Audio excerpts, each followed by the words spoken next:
To my channel. इस video में हम बात करेंगे साइटेशन एनालिसिस के बारे में। शुरू करते हैं आज की वीडियो। सबसे पहले आपको पता होना चाहिए कि साइटेशन होता क्या है। साइटेशन जब एक ऑथर अपने पेपर में दूसरे ऑथर के वर्ड्स का यूज़ करता है और उसका रेफरेंस देता है तो उसे साइटेशन कहते हैं। फॉर एग्ज़ाम्पल, पेपर ए में पेपर बी का रेफरेंस दिया गया, पेपर बी को पेपर ए से एक साइटेशन मिला। ठीक है, जब एक ऑथर अपने पेपर में दूसरे ऑथर के वर्क का यूज़ करता है और उसका रेफरेंस देता है उसे साइटेशन कहते हैं। अब साइटेशन एनालिसिस क्या है? डॉक्यूमेंट्स को मिलने वाले साइटेशन को स्टडी करना हम साइटेशन एनालिसिस कहते हैं। इससे हम पता लगाते हैं कि कौन सा पेपर, ऑथर, जर्नल या बुक कितना इम्पॉर्टेंट और यूज़फुल है। ये साइनोमेट्री और बिब्लोमेट्रिक्स का एक इम्पॉर्टेंट हिस्सा होता है। सिंपल एग्जांपल, अगर किसी रिसर्च पेपर को 50 बार साइट किया गया, मतलब वो पेपर बहुत ज़्यादा यूज़फुल और इम्पॉर्टेंट है। साइटेशन एनालिसिस का उद्देश्य क्या होता है? इम्पॉर्टेंट ऑथर्स, पेपर और जर्नल को आइडेंटिफाई करना होता है साइटेशन एनालिसिस का उद्देश्य। उसके बाद रिसर्च इम्पैक्ट और क्वालिटी को मेजर करना, रिसर्च ट्रेंड्स और डेवलपमेंट को समझना, लाइब्रेरी कलेक्शन डेवलपमेंट में ये हेल्प करता है और रिसर्च इवैल्यूएशन और रैंकिंग में यूज़ होता है। ठीक है, अब साइटेशन एनालिसिस के टाइप्स के बारे में जानते हैं। तो ऑथर साइटेशन एनालिसिस मतलब कितनी बार एक ऑथर के वर्क को साइट किया गया। फॉर एग्ज़ाम्पल, डॉक्टर एक्स के पेपर को टोटल 500 साइटेशन मिले। किस लिए यूज़फुल है? ऑथर की प्रोडक्टिविटी और इम्पैक्ट का पता लगाने के लिए। डॉक्यूमेंट साइटेशन एनालिसिस कितनी बार एक साइंटिफिक पेपर, बुक को साइट किया गया। फॉर एग्ज़ाम्पल, पेपर वाई को 120 साइटेशन मिले। उस पेपर की इम्पोर्टेंस का पता लगाने के लिए ये बहुत ज़्यादा यूज़फुल है। उसके बाद आता है जर्नल साइटेशन एनालिसिस। कितनी बार एक जर्नल को साइट करने के लिए किया गया। जर्नल जेड को 2000 साइटेशन मिले। ये जर्नल की क्वालिटी और इम्पैक्ट को मेजर करने के लिए होता है। इंस्टीट्यूशन साइटेशन एनालिसिस, कितनी बार एक इंस्टीट्यूशन के वर्क को साइट किया गया।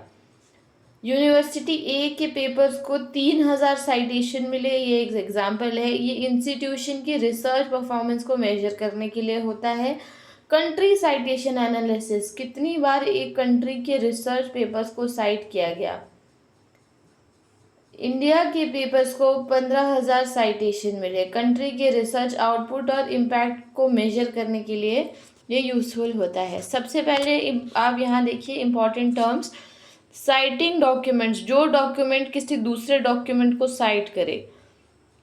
साइटेड डॉक्यूमेंट्स, जिसे किसी दूसरे डॉक्यूमेंट में साइट किया गया हो। और साइटेशन काउंट, किसी डॉक्यूमेंट को मिलने वाला वेरिएशन की टोटल संख्या। को साइटेशन, डॉक्यूमेंट्स को एक साथ किसी तीसरे डॉक्यूमेंट में साइट किया जाना। इसके अलावा बिब्लियोग्राफी कपलिंग, दो डॉक्यूमेंट्स को सेम रेफरेंस को दो डॉक्यूमेंट्स का सेम रेफरेंस को साइट करना। ठीक है, साइटेशन एनालिसिस या मेथड्स की मैं बात करूं तो साइटेशन काउंटिंग, ये क्या करता है? साइटेशन की टोटल संख्या को काउंट करता है। को साइटेशन एनालिसिस, दो डॉक्यूमेंट्स या ऑथर को साथ में साइट किए जाने का एनालिसिस करता है। बिब्लियोग्राफिक कपलिंग, दो पेपर को सिमिलर रेफरेंस का एनालिसिस करता है। और इम्पैक्ट फैक्टर, जर्नल की आर्टिकल्स को मिलने वाले साइटेशन जर्नल का इम्पैक्ट फैक्टर निकालते हैं। एच इंडेक्स, ऑथर की प्रोडक्टिविटी और साइटेशन इम्पैक्ट को मेजर करता है। अब impact measurement indicators, total citation, total कितनी बार साइट हुए हैं। साइटेशन पर पेपर, एवरेज साइटेशन पर पेपर कितना है। इम्पैक्ट फैक्टर जर्नल की क्वालिटी मेजर करता है। एच इंडेक्स ऑथर के लिए होता है, तो ऑथर के पेपर और साइटेशन दोनों को कंसिडर करते हैं। I10 इंडेक्स ऑथर को ऐसे पेपर्स जो कम से कम 10 साइटेशन ले चुके हैं। ठीक है, इसका मतलब ये है, एग्जाम्पल से आप समझिए, मान लीजिए पेपर ए को 30 बार साइट किया गया, पेपर बी को 10 बार साइट किया गया, पेपर सी को 2 बार साइट किया गया, तो रिजल्ट में पेपर ए सबसे इम्पॉर्टेंट और हाईएस्ट इम्पैक्ट है, फिर बी, फिर सी। अब इसके एडवांटेज मैं आपको बताऊं तो इम्पॉर्टेंट लिटरेचर को ये आइडेंटिफाई करने में हेल्प करता है। रिसर्च क्वालिटी और इम्पैक्ट मेजर होता है। रिसर्च ट्रेंड्स और डेवलपमेंट को समझने में हेल्प मिलती है। लाइब्रेरी कलेक्शन, डेवलपमेंट और पॉलिसी मेकिंग में यूज़ होता है। रिसर्च इवैल्यूएशन, रैंकिंग और फंडिंग डिसीजन लेने में यूज़फुल है। अब लिमिटेशन की बात करें, हर साइटेशन क्वालिटी को शो नहीं करता। सेल्फ साइटेशन से डाटा बायस हो सकता है। डिफरेंट फील्ड में साइटेशन पैटर्न अलग होता है। रीसेंट पेपर को कम साइटेशन मिल सकती है और साइटेशन काउंट टाइम के साथ चेंज होता है। सबसे पहले साइटेशन एनालिसिस होता है, साइटेशन का स्टडी। इसका गोल है इम्पैक्ट, क्वालिटी और ट्रेंड्स को मेजर करना। इसके टाइप होते हैं author, document, journal, institution, country. Tool होता है साइटेशन काउंटिंग, को citation counting, bibliography, coupling, impact factor and H index. इसका यूज़ होता है research evaluation, ranking, library development और पॉलिसी मेकिंग में।